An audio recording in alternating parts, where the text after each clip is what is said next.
Welcome to Home's Room. Just like Homeroom, we start off our day getting together with our homies, swapping stories, even a little kiss and tell action. This podcast contains language not suitable for younger listeners, topics about sex and mental health. Discretion is advised. Our views are our own. Let class begin.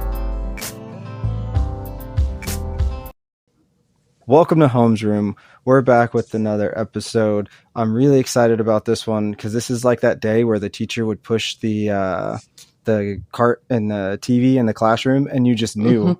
You were like, "Yo, we're about to have a good day today. No work." So Caitlin and I have some lists compiled about our go-to movies. Are you excited about this one, Caitlin? Yes, I am. And to be honest, I haven't put a whole lot of thought into it only because I want them to be knee-jerk reactions. There's a lot on here that are super obvious to me, but some of these are actually TV shows, if that's okay. Cheater! I was going to do TV shows, but I was like, I was going to do TV shows. There's only one. There's only one that's like an actual TV show because I couldn't think of any, but it's okay. I got it. We're good. All right. So I'm excited to do this, and the first one, I think, I'll just read off the categories this time, and the first one for me is really, really funny because I've said it before, guys like Disney princesses too. Okay, all right. So first one is go-to family movie, and for me, it's Tangled. I love Tangled. I just watched that with my daughter the other day. It's so good. It's so good. I love it. What is your go-to family movie? My go-to family movie is probably The Incredibles and The Incredibles 2. My toddler is going through a whole Disney movie season. We just tonight watched Incredibles 2 before she went to bed. So that is my go-to family movie for all of us to watch. Nobody could see this, but I was just spinning around frantically because where I am, there used to be a poster of The Incredibles, and I was like, wait, is there still a poster? But I'm looking at a drawing that my daughter did of Jack Jack on the opposite wall facing me because we love The Incredibles as well. My daughter is the second one. That's amazing. Actually, will you send me a picture of that one? I want to see it. Ava, my toddler, we were watching Incredibles 2 in that scene where Jack fights with the raccoon. Yeah. She kept looking at the movie, looking at me, giggling. She'd say, "Baby." So yeah, that's our go-to family one. I'll have to see if we have another poster. I used to work at a movie theater, so we have a ton of movie stuff. So I'll have to go through the posters of the kids' crap and see whether we have one. Nice. Yeah. See, things you end up with. So the next one is a hit you in the feels. For me, a lot of what hits me in the feels is something based on a true story, especially war movies, because that's a person on the other end of life. That's not, even though it's probably super romanticized, super, up to the drama, all that kind of stuff to make it more compelling and on screen, there's still somebody that had to live through that no matter what it is. And that one kind of falls to those. But also, if I had to pick one, and this is a car guy sappy moment, the Furious 7, the last Fast and Furious with Paul Walker, because that was just such a sad thing, and to know that guy is gone, and he was such a good dude, buying a wedding ring for this random couple, because he just could, that's so sad that guy is gone. So that's mine. I remember going and seeing that movie in theaters. I definitely cried, and it was also super interesting that last moment where the very last scene of the movie where they're driving separate ways, and then the Charlie Puth song, all that was so emotional. I was crying. It was actually his brother, and they CGI'd Paul Walker's face over it. Isn't that so crazy? It is. I think that is part of what make the fact that his brother had that makes it that much more we have to make this complete. And I will stand in, and you're going to put his face on my face so that he could be here. And it's just that's so wild to me. But it also, every time, that song for months just hit me. And even when it comes on now, it's just on TV or something, I'm just oh, I'm sad. Okay, hot take. Fast movies fell off after They, Paul Walker died. they did. I think you have to have somebody to keep it on the rails and say, let's not do that. And maybe he was that guy. I'm not saying he was, What? but maybe. Sports cars can't jump tanks on interstates? No. Cars don't fly. Cars don't fly. This is going to be really sad to say. I haven't seen the most recent one, like not the one obviously it's about to come out in like a few months, but like the one that came out like right before or during COVID. I still haven't seen that one because I still can't get past a Fiero in space. I can't do it. I can't do it. I don't think that I've seen that one then either. Yeah, they go to space. Tyrese and Ludacris, I believe, are in a Fiero, like a Pontiac Fiero in space. But I haven't seen it, so I can't. Yeah, exactly, right. So it's like in space. Yeah, in space. I don't know how I feel. What is your hit you in the feels moment or movie? My hit me in the feels, stab me in the heart, twist the knife feels movie is We Are Marshall. Yeah. And because the plane crash, should we preface this episode with spoiler alerts? We can, but I don't know that I have anything that's not. We Are Marshall has been out for a hot sec, so I don't have anything new. So if you're spoiled, spoiler alert, there's a plane crash in We Are Marshall where the entire football team gets killed, and it's a huge tragedy. And then the rest of the movie is about the coach putting back together a functioning football program afterwards, which is no easy task. For me personally, I have a huge connection to that movie because Marshall University is where my parents actually met. They met there 10 years after the plane crash, and they were still having candlelight vigils. Both my parents are born and raised West Virginia, and that's where they met. So rest is history. Yeah. But that's my feels movie. Yeah, I could see why that would do that. That's kind of cool. I also think that is one of those, like, I think Remember the Titans could probably go on my list too. Ooh. Like that one's similar vein of just like it hits me in the feels, but like I wouldn't have thought about it. I think that one was on TV like maybe a month ago, and I was like, I'm gonna get sucked in, and I have somewhere to go, so I'm gonna have to turn this off. But I want to watch it, so I don't know. I might have to watch that one on Father's Day or something. We'll see. Yeah, there you go. Really just get in my feels. Yeah. All right. So, a movie that everyone else hates, but I love, and this could be debated, I guess. It depends on who you are. Is Dazed and Confused. I love that movie so much. It is such a like, I could turn it on, I could watch it for, back to back, and it's so silly. So yeah, I think that one's my good one. I need you to not judge me when I say this. I have a feeling you know what's about to come out of my mouth. I've never seen Dazed and Confused. See, so one of my things about that movie is everybody quotes Matthew McConaughey, and they say, he says, you know what I love about them high school girls? They stay the same age. Yeah. Yep. And somebody that's always misquoted, and it's always misquoted as he says that somebody else actually says that, and then he says, yes, they do. He doesn't repeat himself. The other guy standing there says, yes, they do a second time. So that whole Matthew McConaughey repeating himself thing doesn't actually exist. It's somebody else speaking prior or after him. And it's like, just watch the movie, turn on subtitles. It's two different people. But I love that movie. It's okay. Good. OTSS, only the strong survive. It's such a funny scene on a football field in that time frame, because like that's what mattered was football. So what's your everybody hates but you love movie? Okay. It's super ironic that you already brought up a Fast and Furious movie, because this is mine. One of my absolute favorite movies, and I will die on this hill, is Tokyo Drift. Oh, well, that's not a bad one. As a car guy, that's the best one. It's so good. The story's well written. You got a troublemaker who gets reformed and finds you got Bow Wow in there. You got all the hot Japanese chicks and all the other things. Like the culture of Japan is just so rich, and it's awesome. It's so good. Every single person IRL in real life that I've ever said that's one of my favorite movies, like that is of all the Fast and Furious movies, that's probably the most trash one.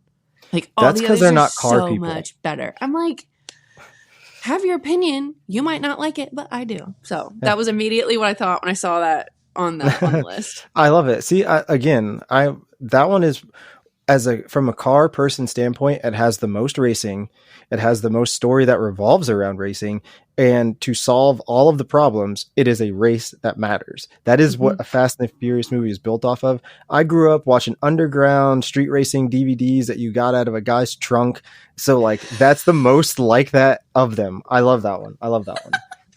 It's good. All right, so next we got 80s goodness, and if you don't like 80s movies, I don't know what to tell you, because 80s movies are like amazing. There's not a one of them that's bad. I'm just joking. 80s movies are awesome though. They're I think it's always really good. And one of these had to creep on here. I don't know if you knew this, but my roller derby name was Racing Voorhees. So like Jason Voorhees, but Racing Voorhees, because I'm a car guy, so racing and Voorhees, right? So my favorite Friday the 13th is everybody else's. This one could honestly go on everybody else hates, but I love, because it's one of the lower ranked ones. But Friday the 13th, Part 7, New Blood, with the telekinesis and the tent stake and stories that don't get wrapped up, and Jason's face popping out of a mask and falling through a floor, all of those things. That one's my favorite. That one is definitely 80s goodness. 1988, the year I was born, so it was meant to be. Gotta love it. I'm gonna have to watch that one too. I've never seen it, but I've definitely seen other Friday the 13th movies, and I'm familiar with who Jason is. Is Jeepers Creepers technically an 80s movie? Is it 90s? I think it's 90s, but I mean, it is in an 80s vein. Yeah. And I don't know what it was based off of, because I think it was based off of something that might have been an 80s, like. Okay, concept. I was about to change my answer, but I'm not going to. Okay, this is the one that is a television show for me and not a movie. And I argue that it's acceptable to have a TV show instead of a movie for this one, because in my personal, humble opinion, as someone who is not alive in the 80s, but does like the era and everything that happened in it, all the foundational history, everything major that shaped our country that happened in the 80s, I'm going to say Stranger Things. Only because I think that they have done a wonderful job with the soundtrack, the clothing, the execution of it. Like, there are some era pieces that are just like, okay, I can tell what you maybe were like going for here. Yes, the sci-fi stuff is just like an added level of nerd that I really love.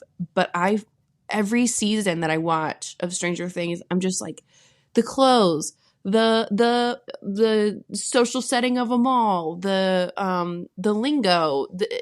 I just feel like the soundtracks too. Music is so important to me, and I always have a great playlist to listen to after a new season of Stranger Things.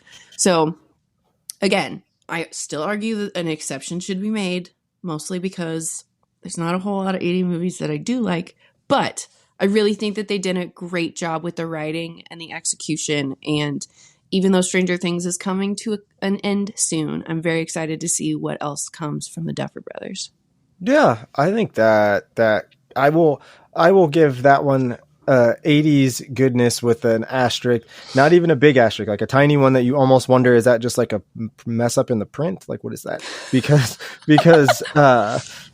it is really good. It is 80s goodness, and it is everything about the 80s. Like, you know, I guess if you want to call this a spoiler, you could call it a spoiler, but there's a skating rink, and that is quintessential 80s, like teen thing. Like, that speaks to me on a lot of levels, because it's just,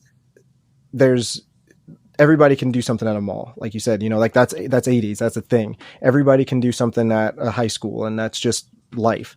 But to do it the way they did it at a skating rink, but so well done, to find and set up and, you know, stock this set of a skating rink with 80s things, like that took work, that took effort to make it be 80s, and not just like on its face, you know, close-up shots are, you know, kind of 80s, and then anything wide is so quick you can't tell. Like that, it looked like what I would imagine a skating rink in the 80s looked like. I like that. I will accept that one. Netflix budget, man. Yeah, and right, exactly, and they're doing well, so of course.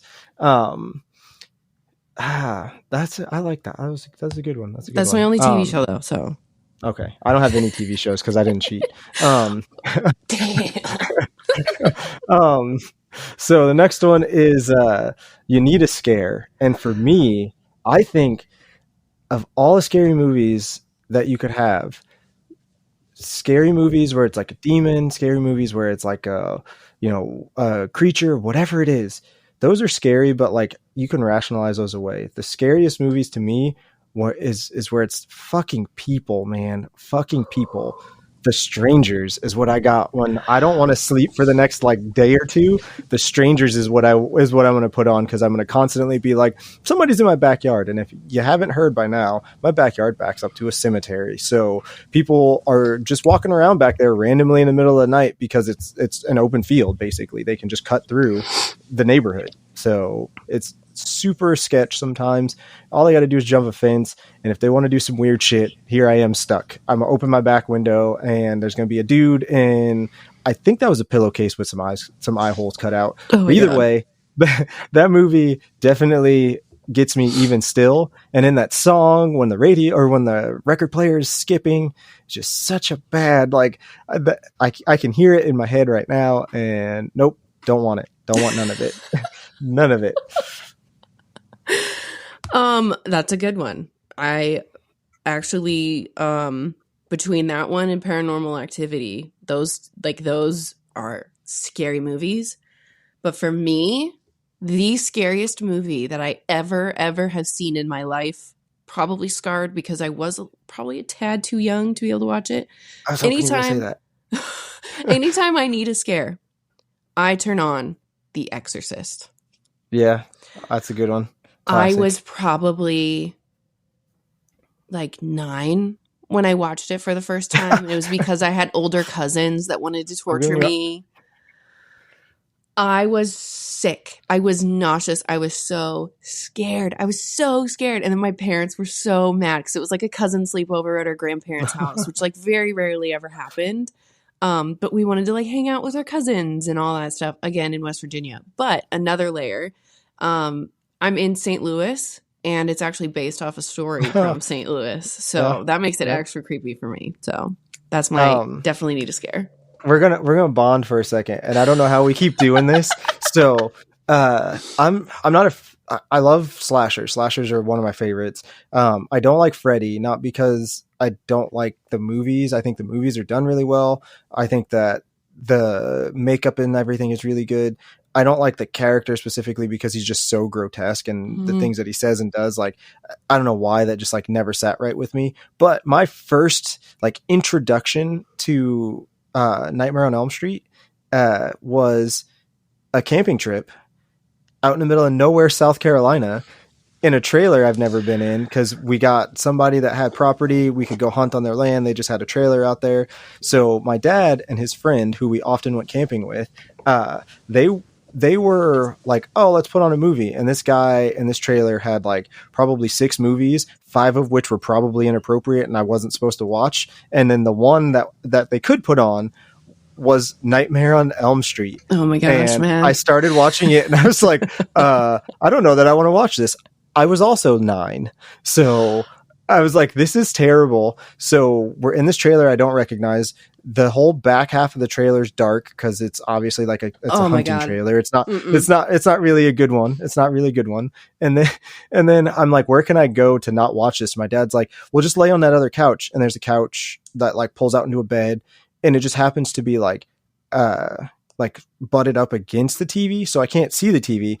Now I just get the sounds of Nightmare on Elm Street. And I'm looking into the dark end of a trailer that I've never been in on a hunting trip. And then, they're just laughing and joking and having a good time. And I'm like hearing people get murdered and slashed. And it's, you don't know what's happening. The worst experience ever. And, it's like, yeah, cool. And that's like one of the biggest things I remember about that trip.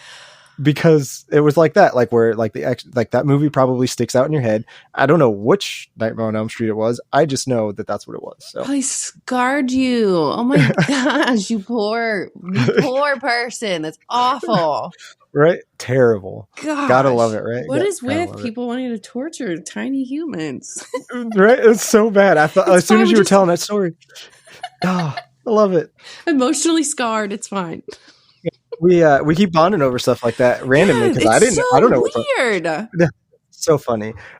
So jumping into to staying on the horror topic, but Mhm. opposite of like trying to not sleep for a week. What is your need a horror fix, but not to be awake all night? What is yours? Okay, for me, need a horror fix but not be awake all night. I like when there's like genre crossing between horror and thriller.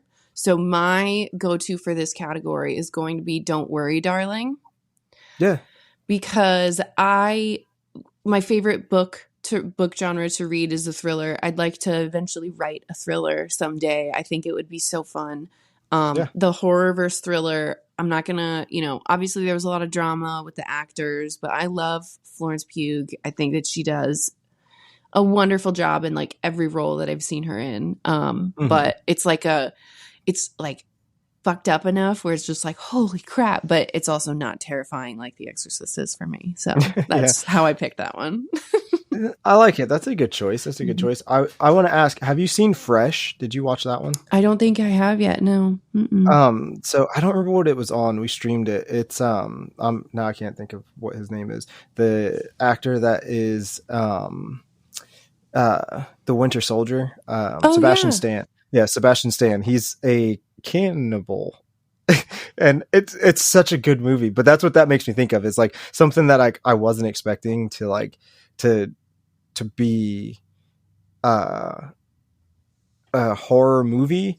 I didn't know what to expect, and it kind of blended thriller with like a little bit of horror because it still falls under like the gory-ishness stuff that like horror is. So you just check that one out because I was not expecting.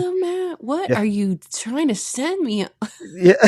What kind of rabbit holes are you trying to send me down, dude? So this one is without giving it away, it's I think as a strong woman in the world today, it is a movie that by the end of it you will be like, fuck yeah. So okay, I promise. I'm on board for that. The whole cannibalism thing, I'm like, meh, but I will give it a try if that's your recommendation. Yeah, like I said, I had to like, what are we watching? What is this? What is happening? And then by the time at the end of it, I was like, oh my God, that was so much better than I thought it was going to be because I didn't know where it was going. So, yeah, worth it. My need a horror fix, but not to be awake all night, also stems from like a crossover of like a little thrillery, horror-ish, is As Above, So Below. I really like that movie. It's just a good flat out movie. So the concept of it is they're going spelunking in the catacombs in France. Oh yeah, I remember seeing the trailer for that one. Yeah, it's so good. The movie itself is good, but the horror aspect of it is really good. I have a DVD player in my Jeep, and that was one of the things that I like watched first while picking up the girls, because I just sit there and have like 15-20 minutes to burn 45 minutes total between the two schools. So it was like, I'm gonna watch a movie. So I just spent 3 days 4 days like bit by bit watching that movie. So yeah, that's a good one. I love that one. So that same thing, thriller. What's your love story? This is the one I had the most trouble with, man, because I was like, what things do I like that are love stories? And I was like, Pirates of the Caribbean Dead Man's Chest came to my mind first, because like that's not a love story, but it is a love story. Yeah. But Courtney said it didn't count, so I was like, okay, I guess I have to figure out something else. So mine will be The Proposal. Every time that movie's on TV, I friggin' love it. That's a good one. And I like that you also did like a little mix of comedy, because my pick is comedy, but it is 13 Going on 30. I love that one too. That was one of the, so I had 3. I had that. I had obviously The Proposal, and then I had Friends with Benefits, because I haven't seen that one yet, but I do love, isn't Ryan Reynolds in that one? No, it's Justin Timberlake and Mila Kunis. Yes. Okay. Yes. I like that one too. Okay. Yeah. It is. It's. I was like, man, I can't decide. But I was like, all of romantic ones I like The Notebook, cool, whatever. I remember watching The Notebook forever ago because somebody like made me watch it, Courtney. But it's like I don't think of that movie. I think of a comedy. I want to like, it's got to be like kind of funny. I'm funny. Life is funny. Like I need more than just like, we're going to be together forever because, and whatever the rest of that speech is, because I don't remember it. Yes. Although I will give props to Courtney because occasionally I do think that everybody needs to sit down and like watch a Notebook. And Nicholas Sparks just like drives it home in almost every single book of his that I've ever read. So I get it. But also I agree. I need a little bit of comedy with my love stories. But also I think that's just speaking to my relationship with my husband because we just are laughing all the time. So yeah. Yeah. Is Lucky One? Is that Nicholas Sparks? I don't remember who that one is. I don't know. Actually. It's Zac Efron. I would say it's Zac Efron. I liked that one, and it didn't come to my mind until I started talking about The Notebook, and I was like, oh, I liked that one. That one was pretty good. But again, it's like it wasn't really that fun. Like it was funny because it was Zac Efron, and he like has a little bit of humor in like a lot of the stuff that he does. But like he's also really hot. That is also true. That is, and somehow like it has like aged correctly with the time. Like, so for anybody that was like, in that age bracket when he was younger, he was like the quintessential, like, when I was younger, it was like, the brothers from, Home Improvement. Like those were like that was like the like poster child for like 90s, what people look like. And then he transitioned from like whatever to High School early 2000s. Musical. Yeah, High School Musical. He transitioned from that to being like kind of a little fratty, but like still just clean cut enough to like now he's like this like child of the world, slightly scruffy, but I'm dirty, but I'm dirty because I want to make the world better. So I'm using less products. Like, yeah, he just continues to evolve with the world the right way. So yeah, I'll give him props for that. He seems like he's constantly evolving, but aren't we all? Yeah. Hopefully. I would hope so. Yeah. So what is your pick me up movie? Like, so the only prompt you gave me was just literally pick me up. And when I'm thinking of that, it's like a feel good movie, one that will always pick me up into a better mood. So my selection for this topic or for this category is Devil Wears Prada. Because I love Meryl Streep. Anne Hathaway is a great character, and I relate a lot to her character of like, people have these expectations of what you're supposed to be, and she doesn't, like, she's questioning that. And also like, I don't like, okay, yeah, I work in fashion, and I'm not a size 0, but also what's wrong with size 6? Yeah. Also bonus points for Stanley Tucci. Nothing that Stanley Tucci does ever steers me wrong. And he is a I say he is a global treasure, and we must protect him at all costs. I will agree with that one for sure. That's definitely, I remember when the first Hunger Games came out and everybody was like, Team PETA, Team Gale. I was like, I'm team blue hair guy. Like that. I couldn't remember his name. Yes. Well, I just couldn't remember his name, like the character's name. So, but I was like, that's who I am. Like that dude. Because it's Stanley Tucci. So I also was like, I had to not struggle with the like trying to contextualize this, but for me, and I know I said that it was like a hit me in the feels by proxy earlier, any like true story war movie, but 13 Hours, like if I'm feeling down and I just need to like, put something on that's going to like make me realize that my life's not as bad as it could be. And like, I'm just like, yo, these people came together and had no choice but to work together in this situation to just make it out. And they could have given up hope. They could have done whatever and all those things that nobody wants. And here they are. And it's just a really well done movie. So, oh my God, I got my movies mixed up. Matt, am I an idiot? I was like, maybe, I don't know. The movie where the hiker gets stuck and like chews his arm off or something like that. Oh no, that's like 127 hours. That's what I thought you were No, talking about it for so long. no, That's this a is the one really with weird pick me up. No, you're talking about Benghazi. yes, Yes, correct, yes, correct, yes. correct. Yeah. That one, like I said, that one, so, and the universe always sends me that one whenever, like, I came home the other day. The even reason why this became an idea to me was I came home the other day and I was like, man, I'm super frustrated and like, this sucks. And I turned on the TV and like 13 hours just happened to be on whatever channel came on first. And I was like, I guess I'm going to sit here for the next hour and a half and Yeah. finish watching this. So it's a good one. So, kind of in the same vein of like pick me up, but like for sure you're sad. What are you going to put on? I feel like I have when I'm sad. So Yeah.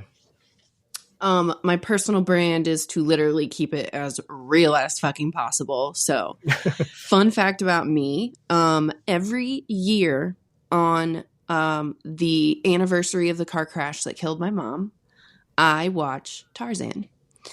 And first of all, because Phil Collins did that for all of us. Okay, good. I was hoping you weren't talking about the live action Tarzan. Hell no. Because that was so bad. I'm so glad you're talking about the good. I'm talking about the OG Disney Tarzan because yes, the sentimental value is there for me.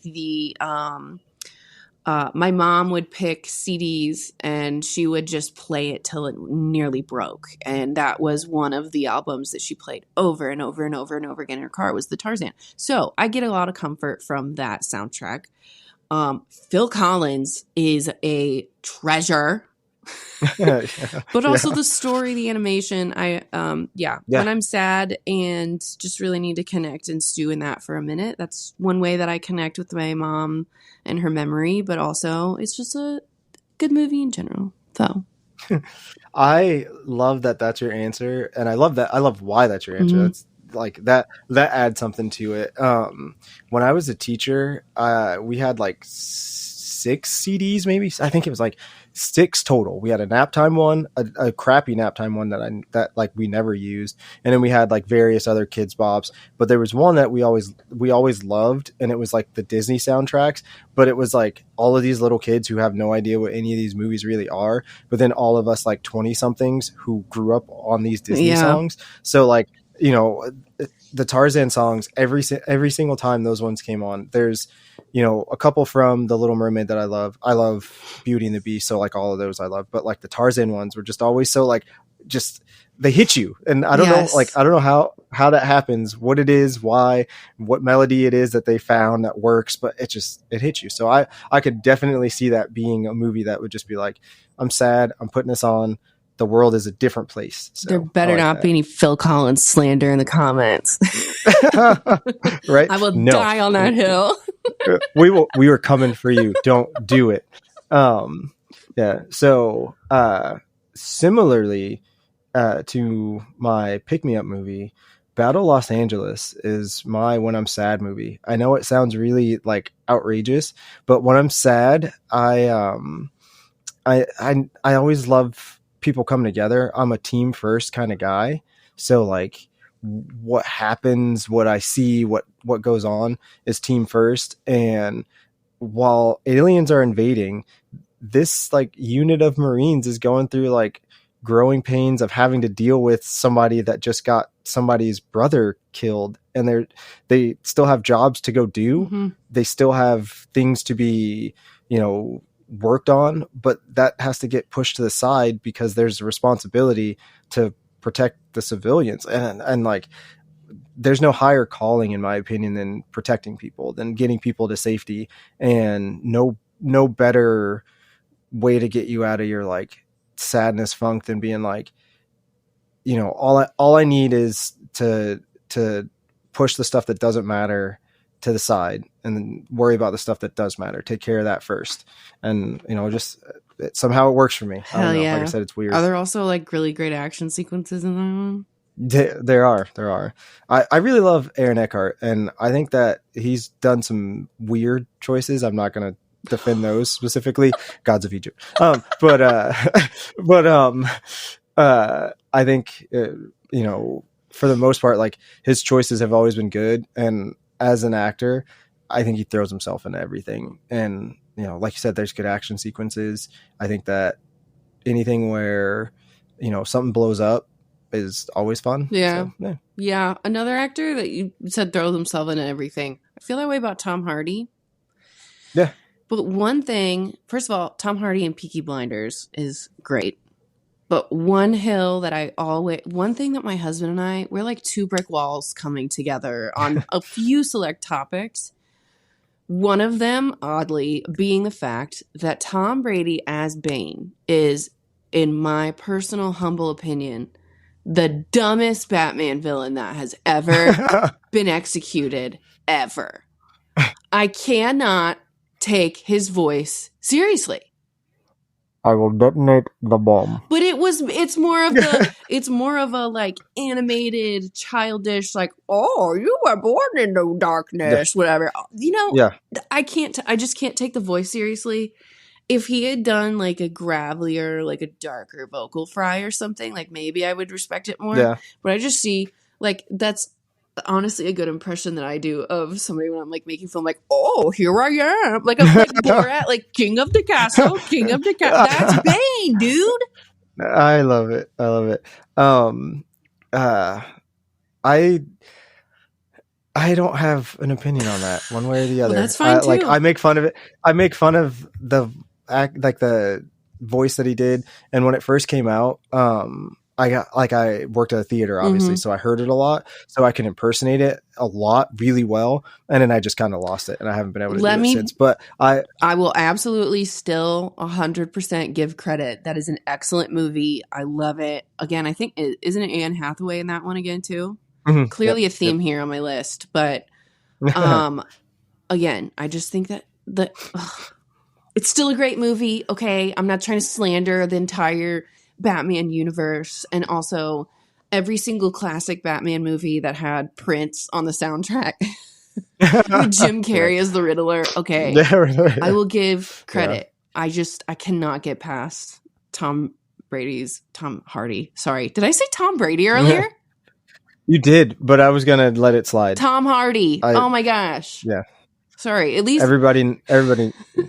It's a thing. Tom Brady. He gets enough credit. Whatever. Seriously, let's not inflate his overly huge ego already. If Tom Hardy was married to a supermodel, he probably wouldn't. Whatever. Anyways, I digress. Yeah. Exactly. Yeah. I'm on the same page with that one. I know Courtney has a shirt that says "Squat like Tom Hardy is behind you." So like, I definitely like. I love Courtney. He does have. Yeah. So you know, another thing that I could throw on my like love story ish comedy thing was like "This Means War." That was a good one. I enjoyed that. I don't movie. Think I've seen it. Was Chris Pine, Reese Witherspoon, and Tom Hardy. It was good. Oh. It was a decent. Oh one. Yes, I remember seeing a trailer for it. Yes. No. But I think that Batman, there's a lot that was good and there's a lot that was bad. I will definitely agree with that one. It's kind of a, I don't know, mixed bag. And no, I don't know. I grade those movies a little bit harsher than I grade other movies, but only because like The Dark Knight was just so good in my opinion. Christian that like Bale, get it's just, you have to do a lot. But back to Tom Hardy. Have you seen Bronson? I have not. So I'm pretty sure, I don't remember if it's the first like 15 minutes, but full, like completely naked Tom Hardy. Oh. And it was just like, I was like, wait, what? I was like, what are we watching? What is happening? Oh, that's a way to kick off a movie. Damn. Yeah. And he's, Charlie Bronson, like the famous prisoner. It's a good movie, but there's just so much I wasn't prepared for. Well, if it's got a prisoner involved in it or like some kind of criminal justice nexus, I'll probably like it. A naked Tom Hardy. I want to make sure I didn't say maybe that's an added bonus, but I probably will have to check that one out. I feel like, and of course, my husband we just got rid of our HBO Max subscription as I'm like, there's all these movies that I want to go see, but it's fine. Yeah. All right. What's our last one here? We've got when I'm working on a project and I just need background noise. What is yours? Mine is The Gentleman. I love that movie. It's relatively new. It's Matthew McConaughey, Charlie Hunnam. There's like Hugh Grant. There's so many people in it. Dang. It's really good. It's Matthew McConaughey is a pot dealer in London, and he's like one of the big dogs. But like the way the movie is written, it's I don't even know how to describe it, but I really enjoyed it. And I remember watching it the first time and being like, huh, I like that. And then I literally put it back on while I was working on a project. And then I realized I did it like 3 other times where I just needed background noise. So when I wrote this question, I was like, man, what would I want? And then I was like, oh, duh, the one that I've been doing that with. So. Is that the one where they have like a bunch of pot growing in a shipping container or something? Okay. Yeah, kind of. Yes. Yeah. I've seen that one. Yeah. I did like that one. Who's the female lead in that? I thought she did a great job. I don't know what that actress's name is. But I was trying to remember it. I knew it for a split second and then it's gone because I never knew what you're her totally name was. fine. But she did. Yeah, she did do a good job. I agree with that one. Okay. Last one for me. And it is one of my personally my literally one of my desert island movies that if I could watch one movie probably every day until the day that I died, it would be Howl's Moving Castle. Studio Ghibli. It is it's along the artist style of like anime, but it is beautiful, like visually stunning. And it's like very reminiscent of my like childhood. And it's also a very long movie too. So anytime I need to have like good background movies on just to like try to focus on like work or something like that. If it's not The Office or Parks or Rec or a regular TV show, it's going to be Howl's Moving Castle. And I seriously recommend anybody to watch it if you just want to have like a good movie night with your kids or just disappear into a fun fantasy. Like the animation in that movie is beautiful. Like they have giant flower fields. I have a water bottle that has like a giant sticker. But it's visually stunning. The characters are great. Christian Bale is the male lead in the English dubbed version. So also another theme there too. Yeah, I might have to. I don't know that I've ever heard of that. It's really pretty. I really think that you'd like it, but I'll have to. No pressure. To check that out. That's one of those things. No, we have recommendations for each other. That's one of those. That's like the perfect thing for me. One of those big problems is like I'll ask Courtney, like, "Hey, have you ever seen this movie?" Or I'll talk about a movie and she's like, "Oh, I never saw it." I was like, "How have you never seen like Point Break?" She had never seen Point Break until like 2 years ago. Have you not seen Point Break? How have you not seen? It's such a like I don't know. Like, is it a guy thing? I don't understand. Point Break is just like one of those like classic. Like that almost made the list just because it's a good movie. But that's funny. I've never seen it. And please tell your wonderful wife that I have also not seen it, and I will give credit where credit is due. But there's something to be said about that too, because for all of these like giant Netflix shows that are like crazy, like everybody's like, oh, you have to see this.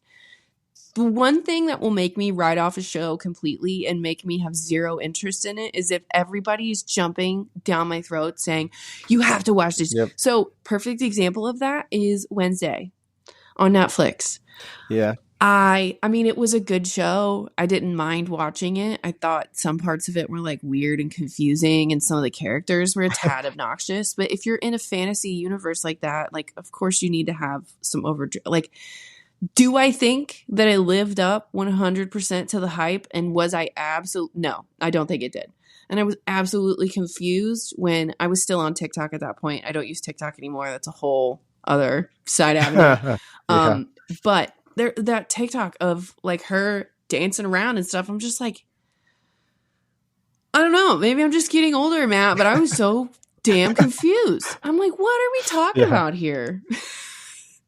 I would agree with that. That's one of those things like Vikings. We didn't watch Vikings until it was on its second to last season. So we picked it up as it was in its like mid-season break before it's like right before its last season. And it was because it was the same way where people were like, oh, it's so good. You'd love it. You'd love it. And like, we did like it, but we waited to watch it for so long that like we were getting into it as everybody else was winding down. So we didn't have people telling us like, oh man, you have to watch it. Oh man, you have to do this. And I'm glad about that because, like you said, when somebody's trying to force something down your throat, it just ends up being like the hype was way too high and I didn't care. Here's the thing, too. I'm like already bummed out that I have to even like bring this up. But the one example of a show that I did that to where everybody was like, you have to watch it, you have to watch it. And I finally buckled in, fell in love with it, was Game of Thrones. Yeah. And I still, to this day, have beef about the last season.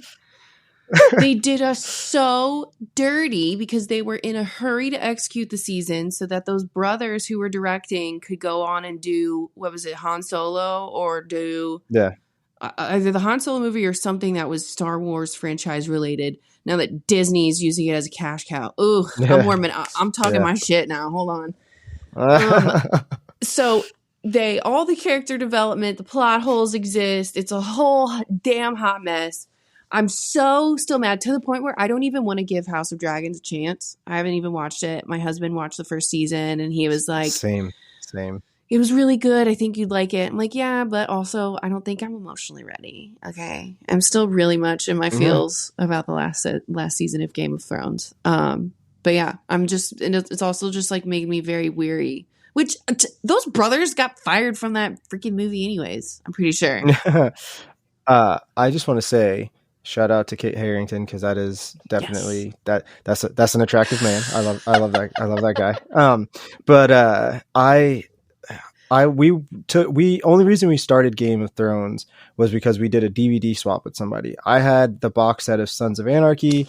They had Game of Thrones. So we swapped. So because they were like, I don't like loaning stuff out without giving something in return, so that like we keep each other honest. So we watched it, and it started out so like, maybe, I don't know. I guess I'll keep watching it because I want to know what happened. And it's one of those shows where nothing happens for almost an entire season. And in the last like 3 episodes, you're like, damn, well, now I got to keep watching. But I will say one of my all-time favorite lines of anything came out of that show. And it was the Battle of Hardhome when Jon Snow looked at everybody and said, the White Walkers are coming and we're probably going to lose. But at least we'll give these fuckers a fight. And I was like, God damn, that's so like nothing else needs to be said. Mic dropped. And then they came and they fought. And the White Walkers showed what they were made of. And it was just like, damn, this is a whole different scenario than what I was prepared for. And the imagery of that particular episode has stuck with me forever. So I feel that. It's just so I think that so disappointing that they had such great battle scenes and like did remarkable stuff, like set precedents for CGI with dragons and flying and all the things. And then also shout out Ghost for getting cut so dragons could exist. I'm sorry. That sucks. Dude, that we could have a whole other episode about Game of Thrones, but can we circle back though real quick that you just said that you had the box set of Sons of Anarchy? Love that. I have the table. Oh, like really? The box set that's the table. Yeah. It was a Christmas gift from Courtney. Like she pre-ordered it as soon as it I think that they released it.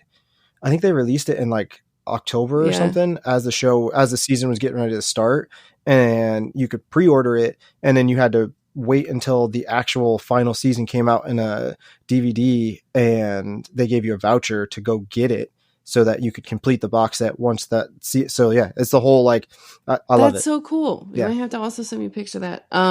But I will say, based on my professional experience, there's a lot of truth about how Outlaw, I should be careful here. Some of it is certainly over dramatized because of course it's for television. And of course, like peeking into that world is super fascinating. And it's super interesting for such a social network like that to exist and for people to function and that be their normal. I will say there are some legit parts because they did actually have a couple fully patched members of a 1%er outlaw motorcycle gang as consultants for script writing. So there's a lot in there that is just like, okay, I actually learned a thing or two that has been helpful for me. So yeah, there's a lot. That's a great show too.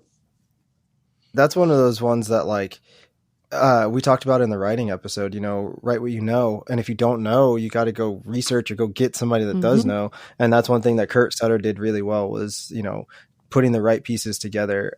Something that you should check out. I don't know if you listen to audiobooks or if you have Audible, but on Audible, there's narrated by Taylor Kitsch. It is a story of a undercover that went in for ATF to infiltrate I a have club, read it. and Yep. yeah, it was so It's good. really good.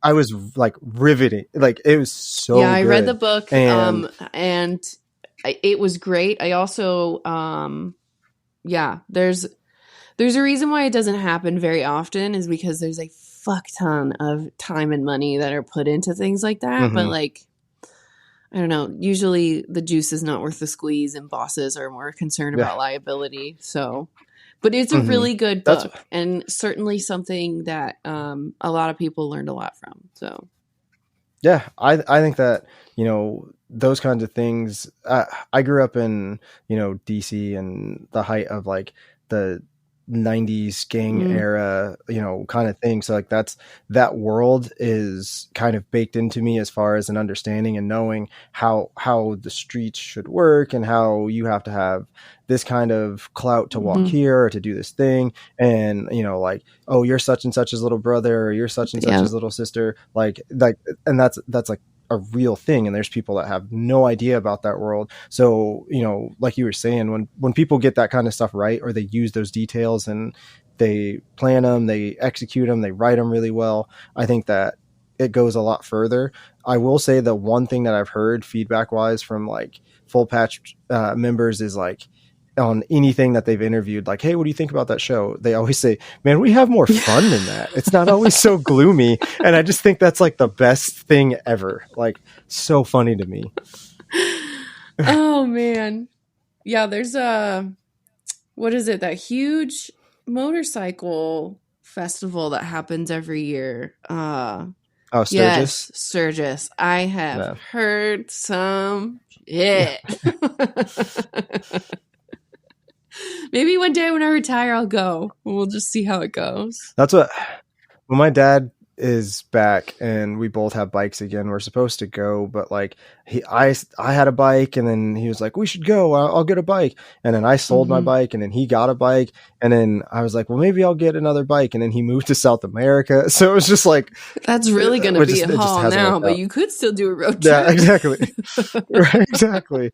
Drive down there and then come back. That'd be such a long, oh my God, like a month-long ride, which would be fun, I guess. But yeah. Well, this was fun to do, and hopefully we have more ideas like this one where we can just like have a random list, and maybe we'll do TV shows so you don't have to cheat next just time. Let me talk my shit, man. Come on. That's fine. Yeah, I will. But like I said, I think this was fun, and I think that we got some fun stuff coming. We got some ideas for some stuff, and I think that's what's really honestly, exciting. I want to put a plug in for people to reach out to you or me or whoever, and people give us ideas. If this is some like content that you enjoyed and you just want to hear us talk some shit. We've talked about it. There are certainly a couple topics that maybe we don't necessarily want to get super close into, but also like we're going to go where the conversation flows. So if there are other episode ideas that I guess some of the viewers have, would that be a good idea for them to reach out? Yeah, absolutely. And that's one of the things that like we value is like, don't be afraid. I think that's one of the big things. Like I was that way where like I would hear a podcaster be like, reach out. One of my favorite podcasters, Nick Selena, she's at the end of her episodes, she always says, don't be shy, come say hi, and like drops her thing. And it always makes me laugh because it's just so like bubbly and positive. But like, also, you're a podcaster who was like a Cosmo columnist and all of these other things. Like you do so much, you're intimidating. Like I don't know.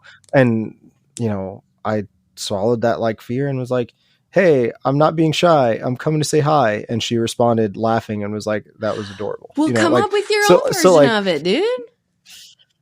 I don't know about that one. I will say though, definitely don't be afraid to reach out and say stuff to us, ask us questions, give us topics. If there's something you want to hear about, honestly, like while we enjoy talking to each other, if we're doing this on a recording, it's because we want hopefully somebody to listen to it and enjoy it. So like the more you participate, the better it's going to be for everybody involved. So definitely, the writer page is always linked.